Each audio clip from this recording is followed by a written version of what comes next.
Hello दोस्तों, welcome back to commerce club. दोस्तों, हम लोगों ने अकाउंट्स का ऑब्जेक्टिव स्टार्ट किया था। अकाउंट्स में हम लोगों ने पार्टनरशिप का फंडामेंटल जो चैप्टर 1 है उसका ऑब्जेक्टिव कवर कर लिए थे।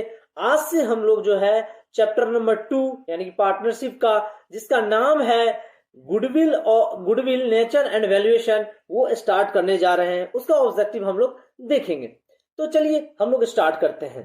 पहला ऑब्जेक्टिव हम लोग का है कि following are the factor affecting goodwill except, यानी कि निम्नलिखित में से कौन सा ऐसा फैक्टर है जो कि गुडविल को अफेक्ट नहीं करता है। आपके पास ऑप्शन है A nature of business, B efficiency of management, C technical knowledge, या डी लोकेशन ऑफ कस्टमर्स। तो इसमें से राइट आंसर क्या होगा? देखिए, गुडविल को हमने आपको पढ़ाया था क्लास में कि गुडविल जो होता है उसको नेचर यानी कि किस तरह का बिजनेस होता है वो अफेक्ट करता है। अगर आपका मान लीजिए शराब का बिजनेस है तो उसका गुडविल कुछ और होगा, कोई मिठाई का अगर बिजनेस है तो उसका गुडविल और होगा, यानी बिजनेस के नेचर पे गुडविल डिपेंड करता है। तो ये राइट आंसर नहीं होगा। इफिशियंसी ऑफ मैनेजमेंट, आपका मैनेजमेंट जितना बढ़िया होगा बिजनेस का गुडविल उतना अच्छा होगा। टेक्निकल नॉलेज और लोकेशन ऑफ कस्टमर, यानी कि कस्टमर किस एरिया का है उस पर भी डिपेंड करता है आपका गुडविल क्या होगा। लेकिन टेक्निकल नॉलेज, चूंकि हर बिजनेस में टेक्निकल नॉलेज की आवश्यकता होती नहीं है, इसलिए हर बिजनेस को टेक्निकल नॉलेज जो है, हर बिजनेस के गुडविल को टेक्निकल नॉलेज जो है इफेक्ट नहीं करेगा। इसका मतलब राइट जो आंसर हो गया वो राइट आंसर क्या हो गया? सी, यानी कि टेक्निकल नॉलेज हमारे बिजनेस को इफेक्ट नहीं, बिजनेस के गुडविल को इफेक्ट नहीं करता है। तो चलिए नेक्स्ट ऑब्जेक्टिव देखते हैं कि the profit of the last 3 year are 42,000, 39,000 and 45,000. Value of goodwill at 2 years purchase of the average profit will be. तो ये गुडविल का कैलकुलेशन आपको पूछ रहा है कि गुडविल इसका क्या होगा। तो मैंने आपको बताया था कि जो कौन से बेसिस पे पूछ रहा है, तो एवरेज प्रॉफिट के अकॉर्डिंग पूछ रहा है। तो सबसे पहले हम एवरेज प्रॉफिट निकालेंगे। इसका फॉर्मूला क्या हो जाएगा? एवरेज प्रॉफिट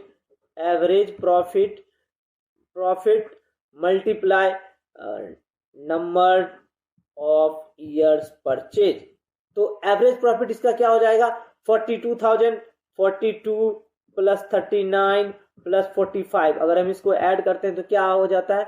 9 14 2 16 6 4 3 7 8 7 4 11 1 12 1 डिवाइडेड बाय 3 यानी कि 42, यानी 42,000 हमारा एवरेज प्रॉफिट हो जाता है। 42,000 हमारा एवरेज प्रॉफिट हो गया, तो 42,000 मल्टीप्लाई 2। क्यों? क्योंकि 2 इयर्स परचेज दे रखा है, तो हम 2 से मल्टीप्लाई कर देंगे, यानी कि 84,000 हमारा क्या हो गया? राइट आंसर हो गया। चलिए नेक्स्ट ऑब्जेक्टिव की तरफ बढ़ते हैं। नेक्स्ट ऑब्जेक्टिव मेरा है under average profit basis goodwill is calculated bye, यानी कि एवरेज प्रॉफिट बेसिस के तहत हम गुडविल किस जो निकालते हैं उसका फॉर्मूला क्या है? ऑप्शन है A number of years purchase multiply average profit, B number of years purchase गुने super profit, C number of profit गुने expected rate of returns, D none of this.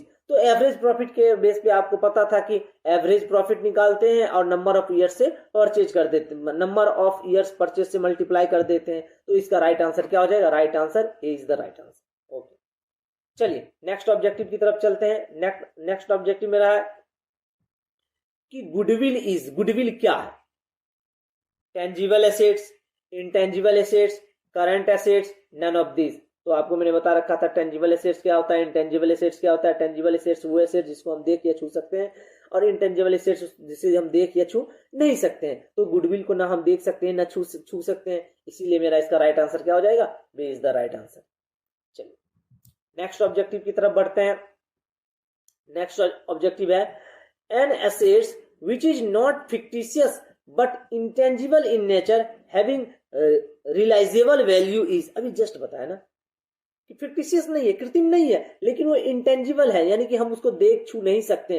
किसको? तो गुडविल को। इसका राइट आंसर क्या हो जाएगा? D is the right answer. Okay, चलिए नेक्स्ट ऑब्जेक्टिव की तरफ बढ़ते हैं कि Which of the following is not a method of valuation of goodwill? इसमें से गुडविल के वैल्यूएशन का मेथड कौन सा नहीं है?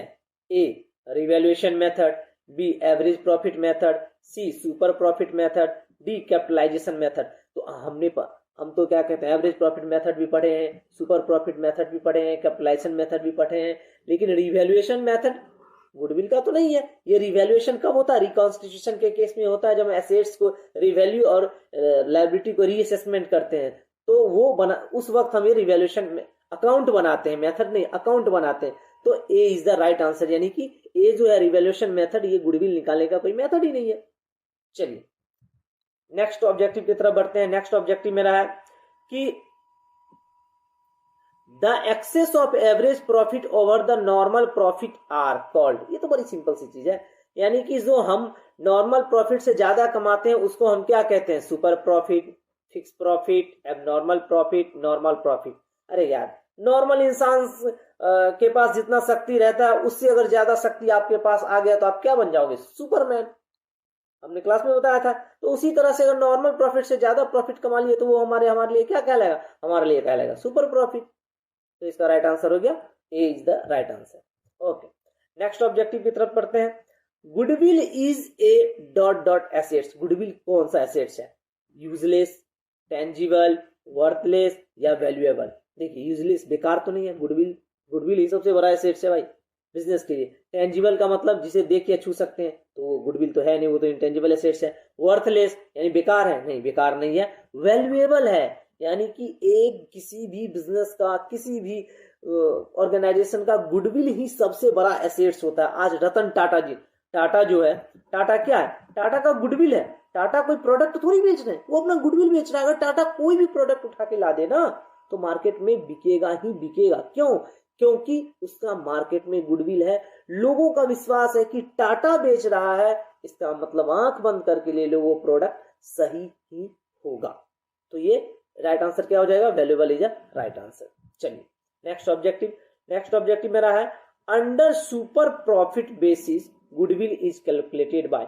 सुपर प्रॉफिट मेथड के तहत गुडविल कैलकुलेट करते हैं कैसे?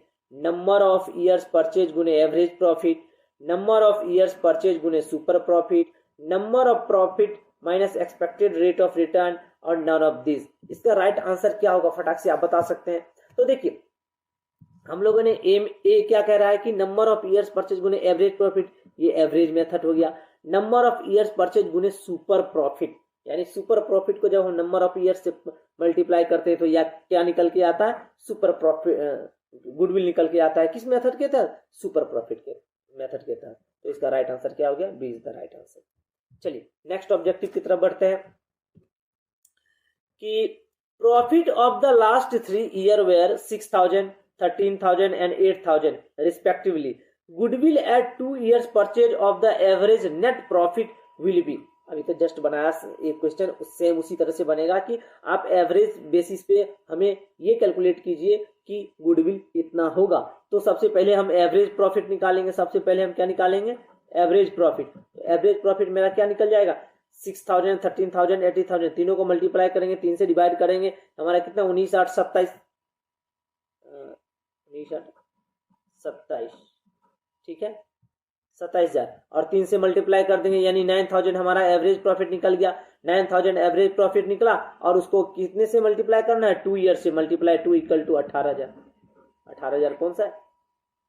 D is the right answer.